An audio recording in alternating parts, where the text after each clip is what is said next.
It's quite often the main one is, I wish I'd done this earlier, basically. We get guys that come from some reasonably high-paying jobs, so they feel like they're taking a bit of a risk doing it, and they tend to be the ones that are going, "Oh, I wish I'd done this earlier." So welcome to the Jim's Mowing podcast and Jim's Root podcast. And I'm joined by John and Sharon Clarke today from up there in sunny Queensland. A beautiful place to be compared to in Victoria where we're at the moment. So you're rubbing it in a bit in the background there. I haven't got my background here. Bit of sunshine. But first of all, guys, this is about you. So it's about prospects. It's about people getting to know you guys better as well so they can know who they're investing with. So let's just start off with first a little bit about your background and what were you doing maybe prior to Jim's Mowing, and then how did you get involved with Jim's Mowing first of all? Yeah, okay. Well, I'll start. I worked for News Limited for 20 years. After working with them for so long, it was got a bit monotonous, and they kept loading more onto me and not paying me any more money, essentially. So it was time to find something else. Sharon said to me, "You always love mowing our lawn. Why don't you go give Jim's Mowing a go?" So that's where it all happened, and I've now been a franchisee for 14 years, nearly 15. And a franchisor now for 4 years on the 1st of June it was. So there you go. That's a great Jim's progression. Franchisee first, and then you do well in that, and then you become a franchisor. And it's a good thing for prospects watching this, knowing as well that you've got so much experience as a franchisee. I think that's really important coming into the business.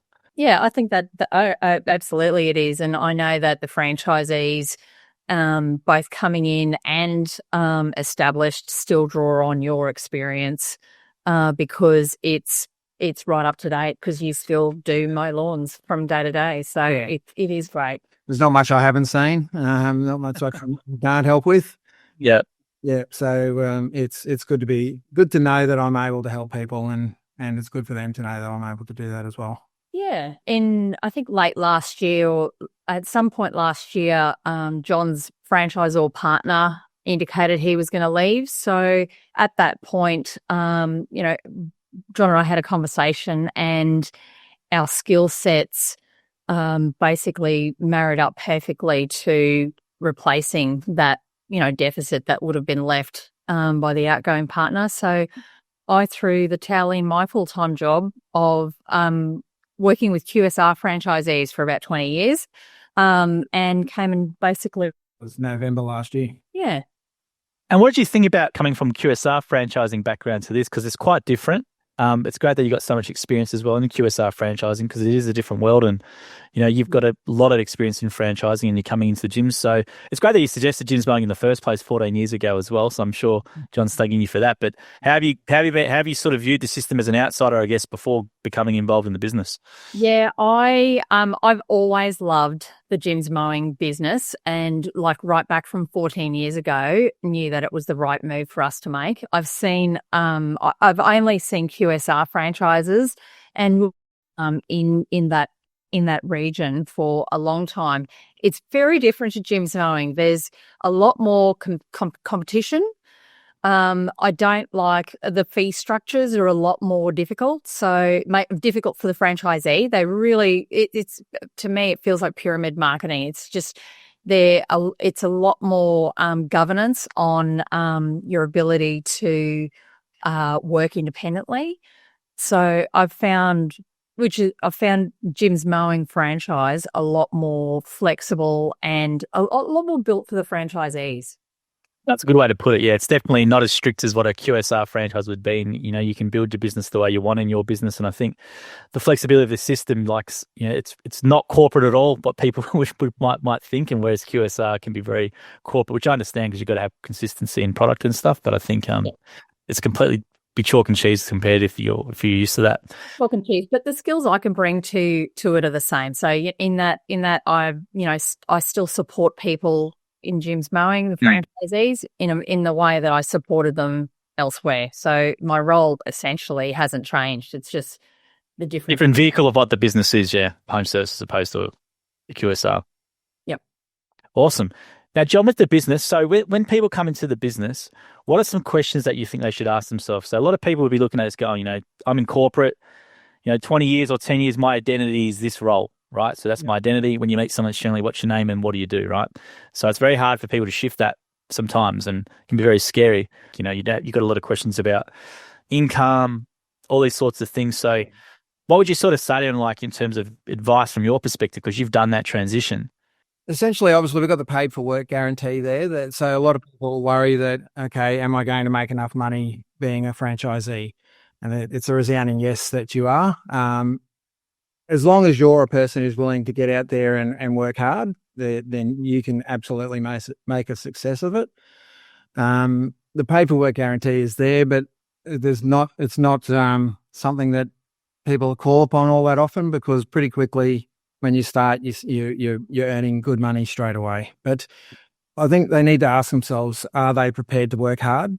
That's important. It's not, you can't come in and think, okay, I've got that paid for work guarantee there. It's all going to be sweet. I don't have to do much. No problem. You get it. As long as you're willing to get in there and work hard, you will absolutely make a success out of it. And when you say work hard, let's just outline that for people. So, for example, you don't have anyone telling you to be somewhere to some time and, a boss looking over your shoulder. It's basically on you. So when you say work hard, you just mean, you can work as long as you want, or, what would you sort of say in that? Is it more of a physical aspect, or now you've got all the business aspects? What do you mean by the working hard part? Well, obviously there's the physical side of things, and it can get fairly warm up here in Queensland, but that's also what makes the grass grow. So, look, be prepared to be, you can start equipment from 7 o'clock in the morning in most councils in this area. And so I say to guys, 7 o'clock in the morning, you're there at 7 o'clock, start your snipper and away you go. So be out there early. It might mean some days that you finish a bit earlier and you get to go and do some stuff with your kids, or go to their sports training, or they might have after hours sport that they play, and various things, or music.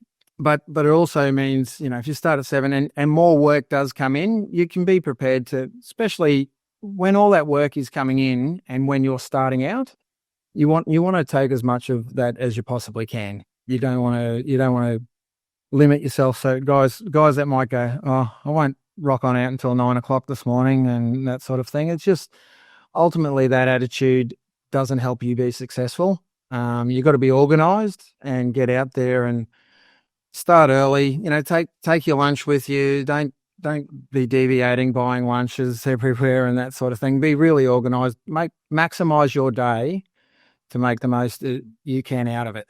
There'll be days where you're absolutely knackered at the end of it, but if you can, and we help people with it, is try and make sure that they're charging themselves well. So you can be out there all day, and if you're not charging yourself well, you look at it at the end of the day and go, well, what was all that for? But if you're out there working hard and charging yourself well, you can look at it and go, that was absolutely worth it. And it makes it all worthwhile. And with the transition from, let's say, they're doing corporate job to this, how long should they just push through it? Because I've talked to a lot of guys and I sort of asked them, how long did it take you to get used to going from the office job to being a franchisee? So how long did it take you to get fully adjusted to the workload? Yeah, probably a couple of months. I actually started in December 2011, and there were floods here in Queensland. So it was obviously summer and really hot, but the work was just crazy, and I was as busy as I was doing 10 and 11 hour days. I looked like a human skull after a couple of months, because I'd lost so much weight, and I found it all again. But yeah, so it probably a couple of months to get used to it. Yeah. So I've asked this to a few guys, and they sort of say, how long did it take you to get the transition? Some might say 30 days or a couple of months, but they always say the same thing. I say to them, are you exhausted? And they say, yes, but it's a good exhaustion. It's not a mental exhaustion. It's a physical exhaustion, but I feel good. Whereas their previous jobs they come out mentally drained, or they're stressed and stuff. So it's a good physical type of work where you feel good about it afterwards. I think there's sort of the thing I want to get across to people, because a lot of people might hear it going, geez, I'm going to be sore and all that sort of stuff all the time. And it's definitely not the case. And I think it's a good type of feeling. Yeah. And we call it mowing fitness, because you can actually be a fit person coming into this business and still struggle for those first couple of months, because it's a different type of fitness. And but yeah, you get used to it, and once you're used to it, it's like, away you go. There's yes, you'll get some big days that you are exhausted at the end of it, but generally your day to day going out and doing 8 to 10 mows You handle it quite comfortably, and yeah, you're back home and still refreshed. Yeah. Now, Sharon, from your perspective, what are some other questions that you get asked from maybe because you're doing as a husband and wife team now, and obviously the husband and wife teams are great in gyms and it's very important, and I'm sure you get a lot of questions from partners and stuff as well about the franchise. So what are some typical questions that you get asked? Yeah, a lot of the questions that get asked are, what the fee structure is like. Also, paperwork guarantee is another big one. And also all about, the systems and processes. So they're more interested in, the financing and invoicing and Jim's jobs and what does the technology look like within the franchise, and how do I have to go and set up my own Excel spreadsheets, and how do we organize his schedule, et cetera, et cetera. Yeah. Let's talk about the fee structure, because I think it's very unique and a lot of wrong information about Jim's fee structure online. So we do a lot of content about it. But do you want to just talk about the fee structure real quickly? Yeah, so the fees are actually a flat monthly fee. The only variable in your fees is actually how many leads you take, and other than that, it's literally a flat monthly fee. So the more you earn, the smaller as a proportion of your earnings your fees are, and to a point, very quickly, they become insignificant because they don't increase with the more money. You can put on more trailers, you can put on more staff, you can earn. We've got some franchisees that earn 7 figures in Queensland, and they're still paying that same amount of fees compared to someone who started yesterday. Absolutely. And I was going to say as well, with the you mentioned the lead fee as well, which we get a lot of comments and questions about. How would you talk about the lead fee to a prospect? Yes, so lead fees are, it's generating a new business for them. So it's up to them to, win that piece of business for the day, but hopefully convert them into regular customers. And for that first mow or that first job that they're doing, to add the lead fee onto that job, and so they're recouping it, and then they're able to then negotiate for a regular price, come back again. It's minus the lead fee. Yeah. And I was going to say as well, you mentioned the app too. So a lot of the time, I think sometimes the partner might think I'm going to get stuck having to do bookwork, which is sometimes a common things that we hear. But the Jim's Job app, John may talk a little bit about that and about how it's not the case and it's a lot easier now than what it used to be. Yeah, it's I know it's a great franchise, and the technology is really caught up with the latest app. It actually just makes managing your customers, your scheduling, your invoicing a real seamless experience. And you don't need to be an experienced bookkeeper or having ever run your business or run a business yourself. That's one of the main questions I get from people. I've never had a business before in my life. I've only ever been a PAYE employee. So they're terrified of having to, what the hell is BAS? And the app really makes it easy for them. I will say at training, people learn about it, but there's obviously Jim's bookkeeping as well, and that's always they're good people to talk to. If you're not familiar with it, they can get you set up, and that's really, really affordable option too. Now, John, services, you mentioned mowing before, but as we know, it's far more than mowing. I've seen some of the work that your franchisees do, and it's a lot of large. I've seen heaps of things that franchisees do in regions with landscaping and excavators and things. So John should just talk about what services a franchisee can offer under the banner.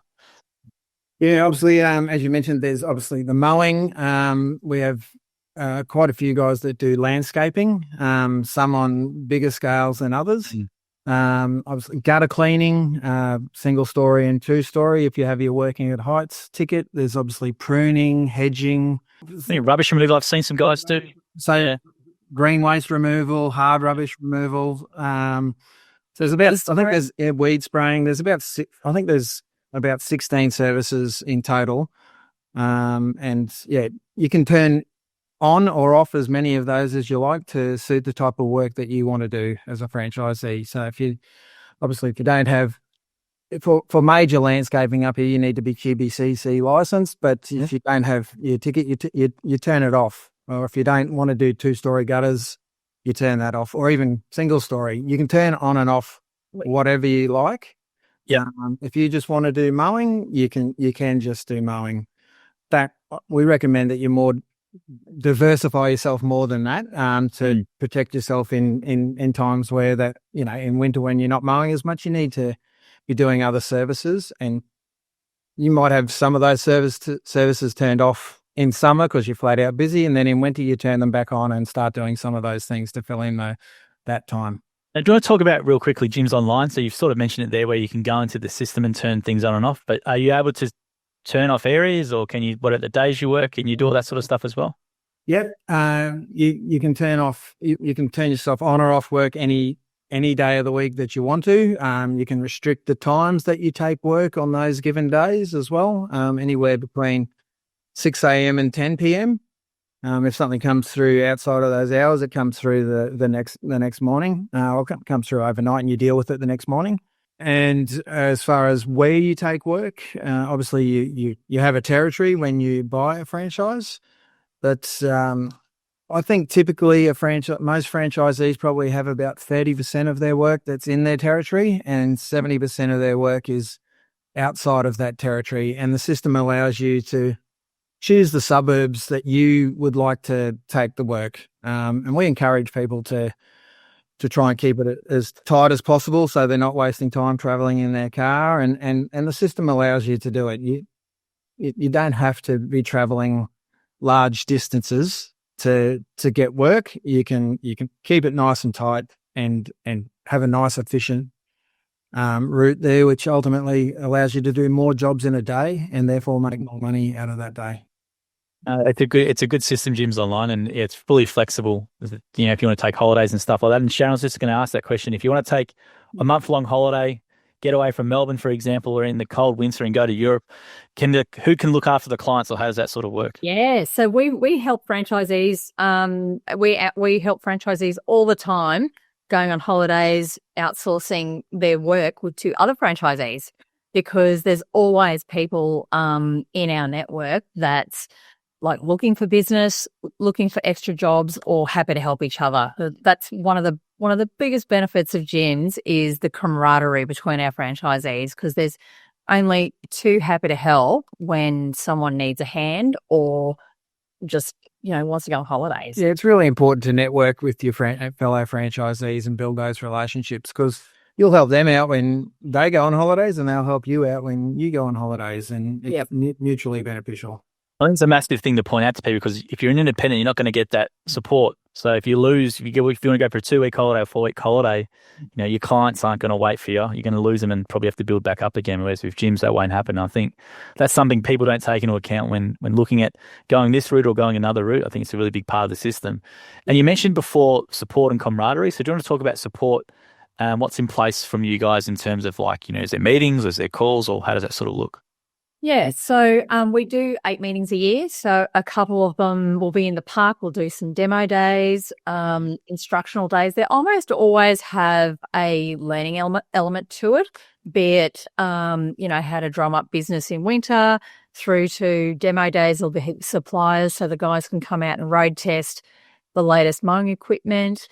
Summer work and how you handle those conditions. Yep. Yeah. But the most important element about every one of our meetings is what happens between the franchisees after the official part of it. And that is, that's basically the networking. You hear the conversations that they have amongst themselves that are life experiences that they're sharing with each other, and they're always learning. They're, looking into each other's trailers and talking about chippers that they've added on, or just adding value to each other's work life every meeting. We even have 20+ year franchisees that get things out of those meetings that they haven't known in the past, and they go, oh wow.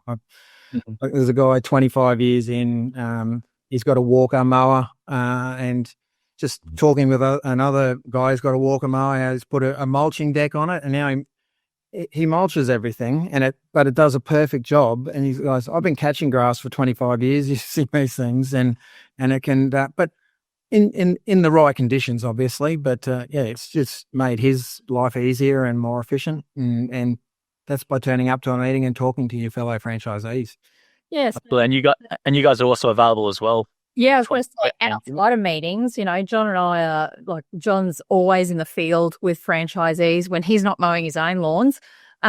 He's always in the field helping franchisees, especially the new ones, onboarding, giving them a hand how to, troubleshoot or quote big jobs. I'm always available helping with that onboarding journey, troubleshooting any setup issues.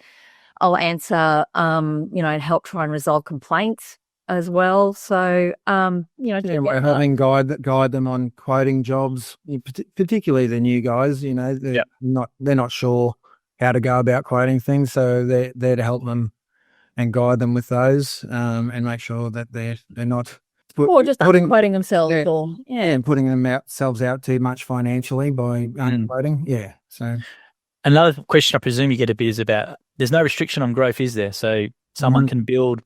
And there's no extra fees for that. So, for example, if you want to have 5 or 6 trailers on the road, you don't have to pay anything extra. It's all the same. Yeah, definitely. We've got quite a few guys with multiple trailers. Yep. I think there's one that's about to build his 5th trailer, and he will have 5 crews out there going off in different directions and going about their day. There's other guys with 3 and 4 trailers. There's a few guys with 2. I think a good majority of our guys are a single trailer, and they might have one employee, or a lot of guys just stay solo. It really is a business, and I encourage them to make it what they want to make it. Basically, it's not about saying, "Oh, you need to be going out and getting another trailer." If they want to get it, they've got the ability to do that. But make the business what you want to make it. And we'll help you with all the tools that we have to help you make it what you want to make it. Yeah. I mean, everyone's first employee is their ride-on mower or their stand-on. Yeah. The easiest employee they'll ever have. Yeah. And, Yeah. So, and those guys out there with 4 and 5 trailers are paying the same franchise fee as the person out there with 1 trailer. We actually just talked one franchisee out of buying a second territory. They were adamant, I need to buy another territory because I want to expand my business. And it took them convincing. Good. Yeah. And it was just, please don't do that. Just buy another trailer, open up your territories and The work's there. You don't need it. You don't need to be buying a second franchise having a piece. Well, it's good ethics. I love hearing that because that's really good ethically. Because if that was other systems and stuff, I'm telling they probably wouldn't do that. They'd make them buy a territory and they don't need to. But in our system and the way it works, you don't need to do that. So it's really good to hear. And I was going to say as well, with what are some of the feedback then you get from people? So after a year, people take a leap of faith. They invest in you and they invest in us, and it's very scary. But then do you get a call after a week or 2 weeks going, geez, I should have done this quicker, or best thing I've done, or what's the sort of feedback you get? And maybe what are the benefits that maybe people tell you as well? So people might come in with a monetary thing, or just want to leave their job. But then after 6 months they go, geez, I didn't realize how much I'm going to have this or that. So can you just talk to that aspect of it? Yeah, well, quite often the main one is, I wish I'd done this earlier, basically. There's, we get guys that come from some reasonably high paying jobs. So they feel like they're taking a bit of a risk doing it. And they tend to be the ones that are going, oh, I wish I'd done this earlier. We've got a guy, Darren, who was a manager of a big W. So pretty high pressure, running a store, heap of staff. Good income though. Yep. Really good income, but working weekends, working till 10 o'clock at night. And he now generally he's home. He's generally home by 2 or 3 o'clock in the afternoon, but he's probably a year and a half in.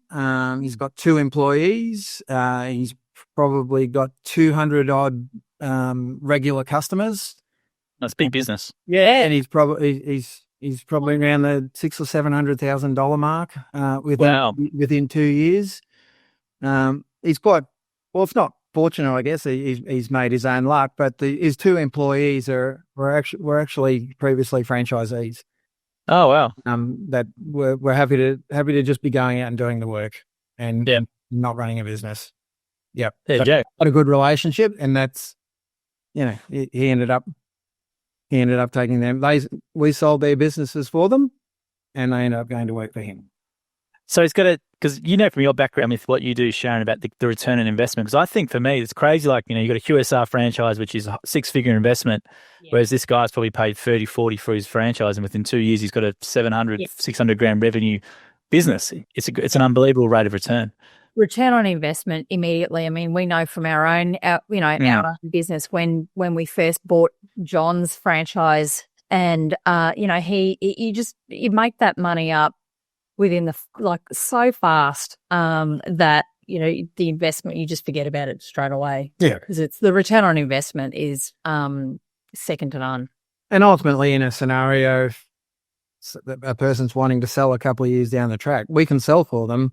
Yeah. And at the worst case scenario, they recoup the money that it cost them in the first place. Yeah, I've had a guy we interviewed last week, Mark Beggs. He had to sell because of some medical condition, but I think he bought for 30 grand, and his franchisor sold his business for 92. Yeah. That's a customer base, and that was a good story as well. But it's it's a great return on investment, and just that quick income straight away. You pay it off pretty quickly, and compared to other franchise options out there, which are more site based, you just can't compete. No. And I was going to say then as well. So, what are some maybe good stories then? So, you mentioned one with Darren there, which is a good one. What about some other stories of guys who you've seen come in and maybe a bit unsure or something, and then the business has given them confidence? Or is there any stories that stand out to you? Because we've interviewed one which was Gerald. So Gerald, people can go and check out Gerald. They've probably seen Gerald's one, but check him out. But he's a machine. Absolutely, he's a machine. Yeah. But is there any other stories?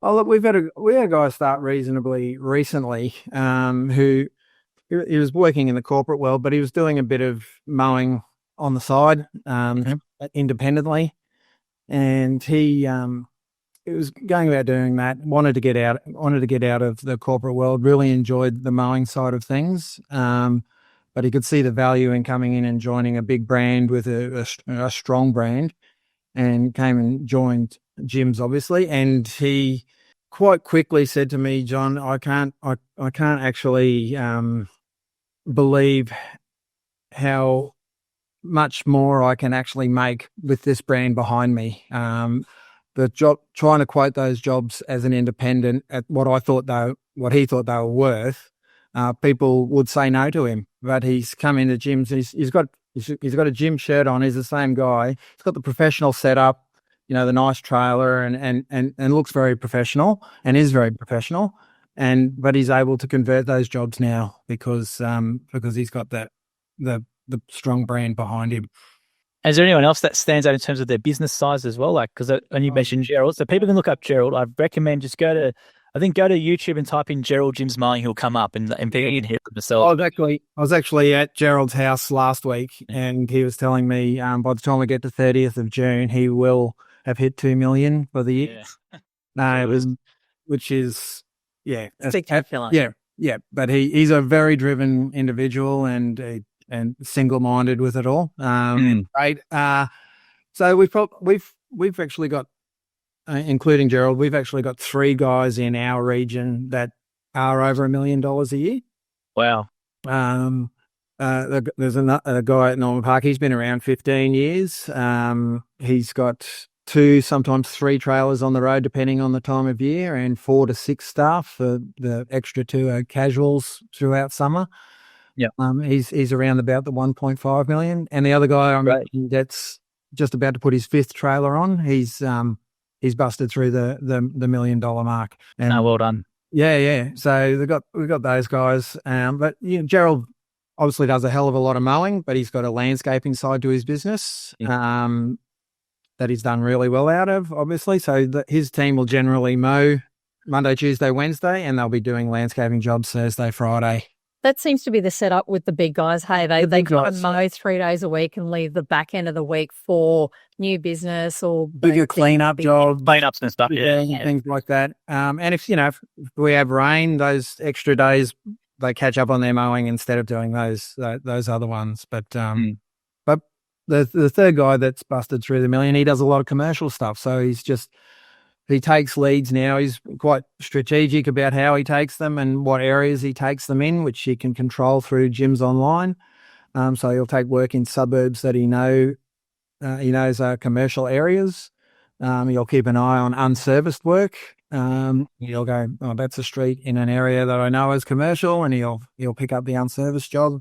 They're just really great. Even outside, the big hitters, every single person that has started a franchise since I've been here, so since November, there's been about 6 or 7, have all said to me that it's beyond their expectations. So the business has gone better than they expected. They knew that we had told them that it was going to be good and it was going to be successful, and it was, if they worked hard, that they would reap the rewards. They all came back to me and said, I know you said that, Sharon. I just can't believe how well I've gone. That's great. I was going to say as well, the feedback we get from here a lot of times, the flexibility of kids, I think is a big one. A lot of people need that flexibility, but want to keep their income as what they were earning before or exceeded. And I think once they realize that, or they realize how much you can make as a gardener or doing a gardening type business. Same thing you always hear. It's, should have done it years ago. I think it's just that misconception still about, gardening compared to maybe doing the corporate job or whatever they're doing there. They don't realize that forget about the service you really do. It's the small business vehicle, and you get access to the Jim's Mowing brand equity from 30, 40 years. It's a recipe for success if you work hard. And I think Gerald's a great one to mention because he had his business background, MBA, all this sort of stuff, and then he's applied that knowledge to his business with this mowing business and just gone berserk with it in regards to how he's done it. And I think a lot of corporates might be watching, how's my skills transfer? I think there's so many transferable skills from their previous jobs into what they do. So another question we get a lot is training. So you might have a guy, you might like doing their lawn, and they go, how do I learn about doing this professionally, or how's the training? So do you want to talk about the training aspect? Yes, obviously there's the training in Melbourne, but that's the first 3 days of generic training with the more of the business side of things and the way the gym system works. And then there's the training Thursday, Friday, Saturday, more mowing specific. It's still theory, right? They're not really. It's not jumping on a whippersnipper, learning how to whippersnip or use a mower and things like that, but that's things that we can help with back here when they're back on the ground, or even before they go to training. They go out for trial days with our franchisees before laying down any money or anything. We're happy to send those people out to see if it's something that they can see themselves doing. And they've got a franchisee that's in there doing it every day to talk to about it, but also do some work with them. And they might already have some good skills. They might be good on their own lawn, but we get guys coming in that don't necessarily have it. Look, when I started, I was petrified of a whippersnapper, to be honest with you, but I always bought the cheapest, nastiest thing from Bunnings that was just terrible to use. And I came in and had a commercial snipper, and within a couple of weeks, I was up to speed with it all. And it was a bit rough to begin with, but if I can go out with them and show them the more physical side of doing it, then they get in the training at Melbourne. Show them a few techniques and how I do it, and they can adapt that to what suits them. So I'm able to go out with them and help them. We can also send them out with if they feel like they're lacking in a certain skill, whether it's hedging or so forth. I can talk to our other franchisees about what jobs they've got coming up, and if they've got a bigger hedging job, they can take this guy along with them. So they'll get an extra set of hands to help them with the hedge, but the new franchisee going along to learn a bit will obviously learn from not just helping them do it, but watching what they do. So between myself and our existing franchisees, I can arrange for them to spend some time and get better at those skills that they need help with. Yeah, because a common fear sometimes of people is the technical side. They think, I don't know how to use a whippersnipper, or I don't know how to do this and that. And then they get a bit fearful because they come to Melbourne and it's all theory-based. But obviously, as you know, it's the business side. That's probably the more important stuff. The technical side, most people will generally pick up pretty quickly. And if they do need help, they can ask franchisors. And I know this for a fact because my old videographer, Greg, quit on us and bought a mowing franchise. And he didn't do anything with gardening at home. And I asked him exactly the same thing. And he said, you pick it up. So people, don't worry about that. You've got all the support you need. Yeah. Yeah, you need to be a good service person. You need to be a good communicator. They're the skills that everyone should be most considering when they're buying a franchise. I need to be good with people. I need to be, friendly and reliable and all of those skills, I can learn how to whip a snake. Can you go into that a little bit more? Because I think that's a good thing to mention to people is the gym's customer service standards. It's pretty high. There's obviously rigorous systems in place because you mentioned complaints before as well. So do you want to just talk about the actual expectations for an incoming franchisee in regards to customer service? When our franchisees get a lead, they're required to call within 2 hours, but obviously the sooner they're able to call, the more,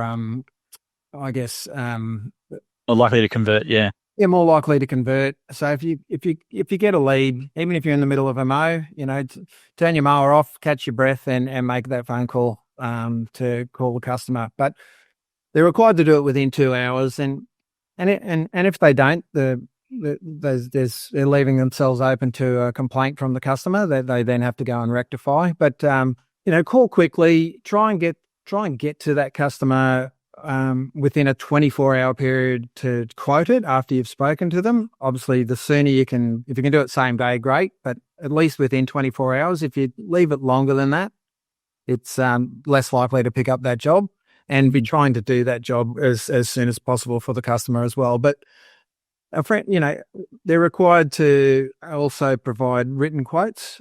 I also say to all my guys, any verbal commitment that they make with a customer, as soon as you hang up that phone, send them a text message confirming what that is. So that might be, I'll be at your place on Wednesday between 9 and 11 to come and give you a quote.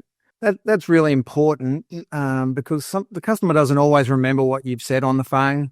They might go, oh, John said he was going to be here at 9 o'clock and it's 9:05, and they might have lost my number or didn't save it when it came through, and they'll ring the call center and say, "Oh, John said he was going to be here at 9, and he's not, and it's 9:05, he's not here," and that'll come through as a complaint. But if you've got that message there that you've sent, saying that you'll be there between 9 and 11, that complaint's not going to happen because the customer will refer back to it and go, "Oh, it's 9:05, but he said he'd be between 9 and 11," and they don't go jumping on the phone to the call center. So that's about. Like Sharon said, communication is massive. If you communicate well, you're a long way to being successful. Obviously, doing a good job is important as well. But people want reliability, and they want a good job done, basically. And then ultimately, price is probably their third thing in the line there that they're worried about. And typically, if they're ringing us, it's not really price. They're not looking for the best price. They're looking for the best service. That's a good way to put it. I was going to say that as well. A question you would get asked all the time. We sort of touched on it with some of the business sizes, but how much will I earn, or how much can I expect to make? So, how do you sort of answer that question with prospects? You have mentioned the harder you earn, the more you're going to keep, obviously, and mentioned some revenue figures from other franchisees. But sort of on average, how do you sort of tackle that question with people? As I said before, it's important for people to make the business what they want to make it. So I kind of talk to them about, we've got franchisees that, some of them are older guys that have finished their corporate job, but they just want to keep doing something. They're happy enough to be going and doing a few mows a day and might be $400 or $500 a day, which gives them $2,000 to $2,500 a week. So we've got franchisees that are on that income, but it's probably a lifestyle choice. And then I talk about the range of our other, obviously I mentioned the guys right up the top, which aren't the norm. But, and then as I've mentioned, Darren before is 18 months in, it's about 600,000 or 700,000. They're probably, I speak about those guys, and that's achievable if that's what you want your business to be. But the majority of our guys would be in that. And I say to a prospect, 100 to 250, 300,000 range for a year. Which is a good small business size, and if you take, if you're working by yourself, or you've got maybe someone helping you a bit every now and again, that's a good return on investment for what you have to do. Absolutely. And I think that's a really big point. You have mentioned, you scale your business however you want, but most of the guys, if they want to do the lifestyle business and replace their income and the flexibility and stuff, you can quite easily replace your corporate income and do what you need to do. Well, how long did it take you to replace your income when you started, John? from what you were doing previously? Oh, it wasn't difficult. Yep, News Limited didn't pay that well. That's why But they loaded me up and put all sorts of extra pressure on me, but didn't pay me more basically. So I never regretted it from day dot. No. Basically, it was a good decision. Good decision. We started in summer. The grass was going bunter. Yeah, You nearly died in the process getting match fed. yeah. But you gave yourself a pay rise with the day we bought the investment. And that's what most people worry about coming in. So it's good that I can sit there as a franchisor, having gone through what they're going through right at that point, saying, can I do this? Can I replace my income? And the answer is yes, you can replace it and then some, basically, in most cases. As well, you probably get a question a bit about finance. So if people I don't know how finance works in your region, but how do you sort of deal with that if people come to you about that? Yeah, well, finance, I can help them out in numerous ways. So, for vacant territories, John and I actually do offer some vendor finance. But we've got some really good financial people that support us, who we know personally that are able to help from to finance trailers, equipment, and also the territories. And with the equipment set up, like how much should people put aside, or how much should they sort of bank with regards to the equipment setup, or how does that work? Probably, I think roughly around about $5 grand is a good startup For actual mowing, mowing. Yep. Yeah. You've got a ride on, but that'll give you a nice, good quality commercial grade startups pack. And then there's trailer Yeah. as well, Yeah. which can be anywhere between 7.5 and then depending on how big they some of the trailers that we've got, But our standard ones, that are really good setup, 2 mowers. I think a lot come in with just a single mower bay, but we ultimately think for them to be able to carry 2 mowers, it's a lot better for their business. So we try and say go with this trailer option because that's what will ultimately suit you best. And yeah, they're obviously towards that 11 rather than the 7 or 7.5. Yeah. But yeah, people can source their trailers from wherever they like, and we help guide them on what sort of trailer they should have. We have people that we recommend. They by no means have to go to those people, but we recommend them because they build a quality trailer, and it's a trailer that's going to last. So, but whether they choose to go that way or source their own, as long as it fits the style guide, and they can do what they like with that. And another thing I'll throw at you as a term which they might have seen online somewhere, or if they're doing research, is a split. So do you want to explain about the extra income potential doing splits and what a split is? Yeah, guys often build their business to a point where they're completely full and can't really take on any more new work. So they've bought themselves this territory, which, as I said earlier, is about 30% of your customers end up being in your territory. And it's good to have your territory, but it's not the be all and end all. And typically if they've got a couple of thousand homes in that territory, they've got the ability then to split that into 2. And they can sell off a split. You can do that for various reasons. But if you're at capacity, you can sell, around 20 to 25 customers along with a split and make yourself $25,000 out of selling a split. And because you've then sold those 20 customers, you've got a bit more capacity again yourself to just pretty easily rebuild and replace those, and probably replace them with better paying jobs because you're more experienced of how you're quoting it and that sort of thing. So yeah, they can easily do that, at any time of year that they like, really. But if they know, summer's coming up, I've got plenty of opportunity to take more work, but I don't have the capacity to do it, and that can be a way of creating some capacity there to do that. So, pays for their initial investment. Yeah, they can recoup their initial investment. Yeah. No, the splits is a very unique thing to gyms, and I think it's a good part of the gym system, which incoming franchisees as well can buy an existing customer base too, and if they want to do that, they can do that as well. Yeah, that's right, and that's especially beneficial for incoming franchisees in the cooler months, winter months, because the grass isn't growing as wildly, so business isn't as prolific, and it's a great start for a new franchisee to start with an existing customer base through those winter months. Good head start. Absolutely.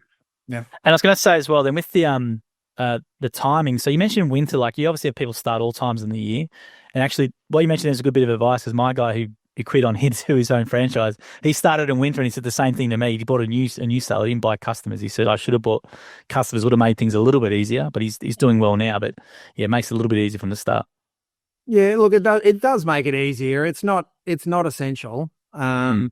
You start in winter, you might be traveling a bit further than what would be ideal. But it's better to travel a bit of a distance to do a job rather than sit at home and make nothing. So you can definitely still come in winter and be successful.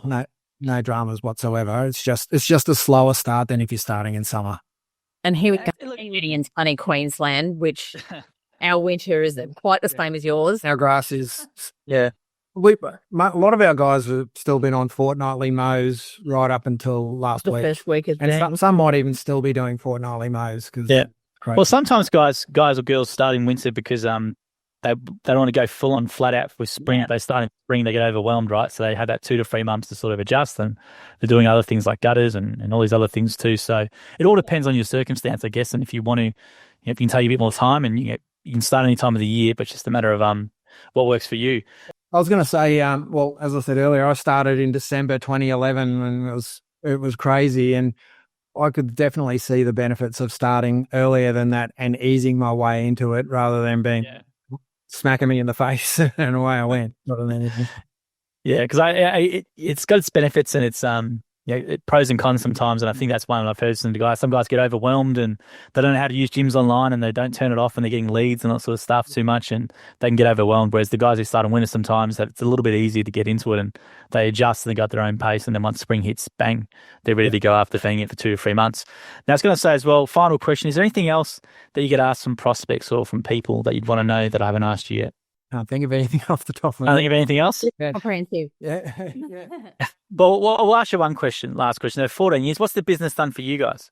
Like, if you didn't do that change 14 years ago, John, what do you think, how do you think things will look differently, or what's the business been able to do for you over the 14 years?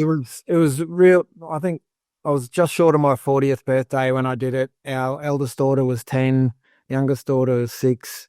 Our youngest daughter's got special needs. Sharon, in a corporate job, we're both traveling to, basically into the city, and we're about 45 k's out of the city, and we didn't have a lot of time with our kids. Sharon's parents looked after them a lot for us, or they were in before or after school care and things like that. So it gave us a lot of flexibility.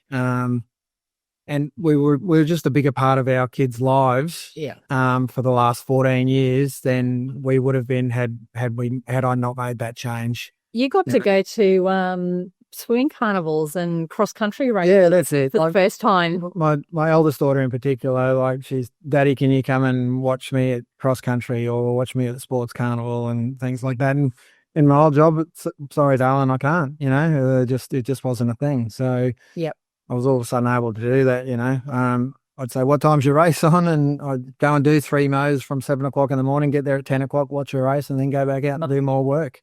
Just gave us a hell of a lot of flexibility. And I guess ultimately we've got a better relationship with our kids. Oh, yeah. For doing it, basically. Yeah. And all the meanwhile, not having lost any money. Well, so financially, we're a lot better off with it as well. Yeah, I think you would just outpace the news corp. I think I think we just outpaced it. But now that's a great way to end it, because I think a lot of people listening to this or watching this might be exactly in the same situation and thinking about it. So hopefully they do take the jump. There's a QR code there, which people can scan, or 131546 or jimsmowing.com.au to inquire. You guys are obviously up there in Queensland. So if anyone's inquiring the Brisbane sort of area, you're going to get John and Sharon. If it's other places, you'll get other franchisors. But thank you very much for your time today. We do appreciate it. And hopefully people who are watching to the end, you take action and, it'll be a great change for you. So thanks again for your time today. We appreciate it.